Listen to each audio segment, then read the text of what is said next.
Assalamualaikum warahmatullahi wabarakatuh. Perkenalkan, nama saya Dina Sapitri dari Fakultas Ilmu Sosial dan Ilmu Politik Program Studi Administrasi Publik Universitas Nasional.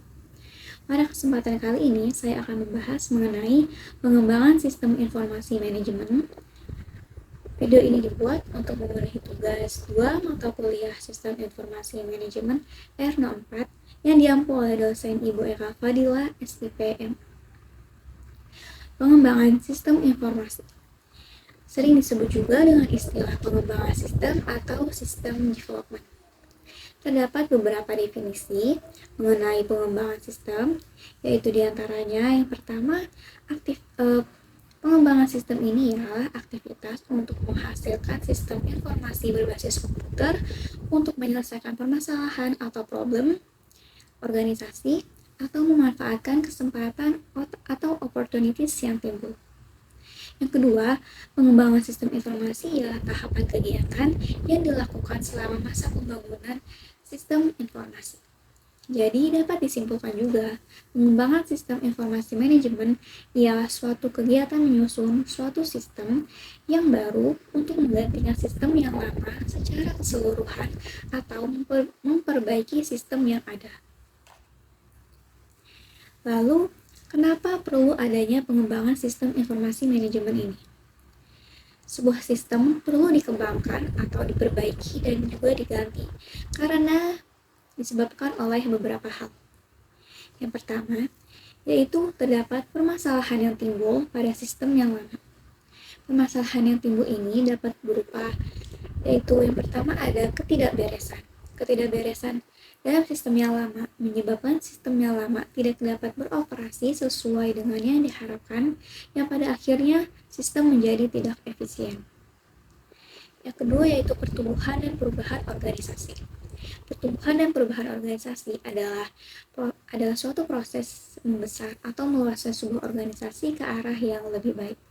Pertumbuhan dan perubahan organisasi ini dipengaruhi oleh adanya faktor internal dan juga faktor eksternal. Faktor internal dapat berupa perubahan kebijakan organisasi, sedangkan perubahan struktur organisasi dan juga volume kegiatan yang bertambah banyak. Sedangkan faktor eksternal dapat berupa sumber daya alam, kompetisi yang semakin tajam antar organisasi, dan juga perubahan lingkungan, baik itu lingkungan fisik maupun lingkungan sosial. Selanjutnya, permasalahan yang kedua yaitu adanya kompetisi antar organisasi, sehingga kinerja sistem perlu lebih dioptimalkan. Organisasi mulai merasakan bahwa teknologi informasi ini perlu digunakan untuk meningkatkan penyediaan informasi, sehingga dapat mendukung dalam proses pengambilan keputusan yang akan dilakukan oleh manajemen. Dalam keadaan pasar yang semakin bersaing, kecepatan informasi atau efisiensi waktu sangat menentukan berhasil atau tidaknya strategi dan rencana-rencana yang telah disusun untuk meraih kesempatan dan juga keunggulan yang kompetitif. Oleh karena itu, bila pesaing dapat memanfaatkan teknologi ini dengan baik, maka kesempatan-kesempatan akan jatuh ke tangan pesaing. Selanjutnya yang ketiga yaitu adanya instruksi. Jadi pengembangan sistem informasi ini juga dapat terjadi karena adanya instruksi dari luar organisasi.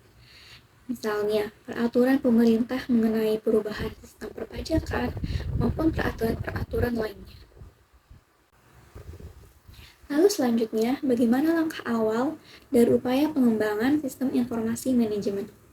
Langkah awal dari upaya pengembangan sistem informasi manajemen yaitu pembuatan rencana induk. Menurut Davis, terdapat 3 pendekatan pengembangan rencana induk sistem informasi manajemen. Yang pertama, yaitu pengembangan dari bawah ke atas. Yang kedua, pengembangan dari atas ke bawah. Dan yang ketiga, pengembangan campuran.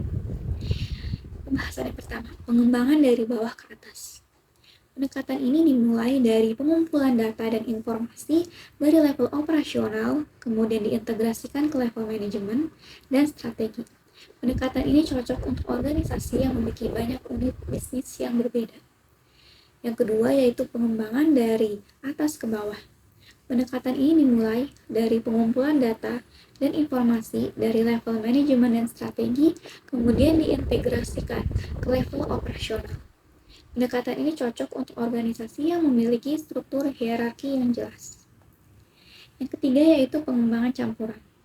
Pendekatan ini menggabungkan kedua pendekatan sebelumnya, yaitu dimulai dari pengumpulan data dan informasi dari level operasional dan manajemen, selanjutnya kemudian diintegrasikan ke level strategi.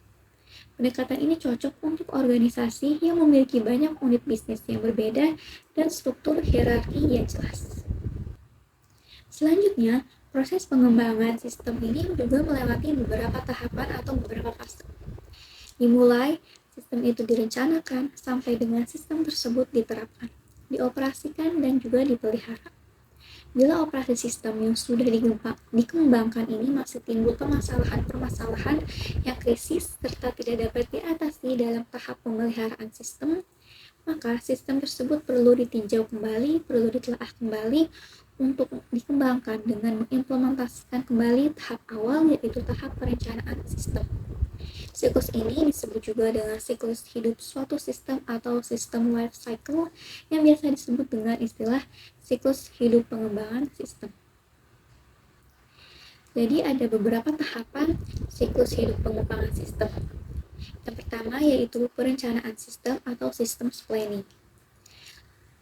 Perencanaan sistem ini lebih menekankan pada aspek studi kelayakan pengembangan sistem. Lalu selanjutnya yang kedua yaitu ada analisis sistem atau sistem analisis.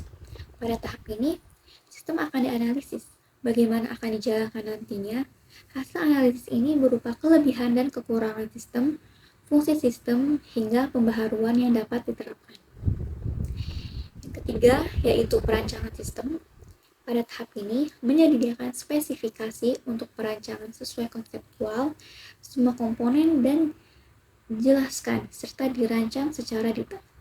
Tahapan yang keempat atau tahapan yang terakhir yaitu implementasi sistem dan pemeliharaan sistem. Tahap ini, sistem sudah siap untuk dibuat dan diinstalasi. Beberapa tugas harus dikoordinasi dilaksanakan untuk implementasi sistem baru.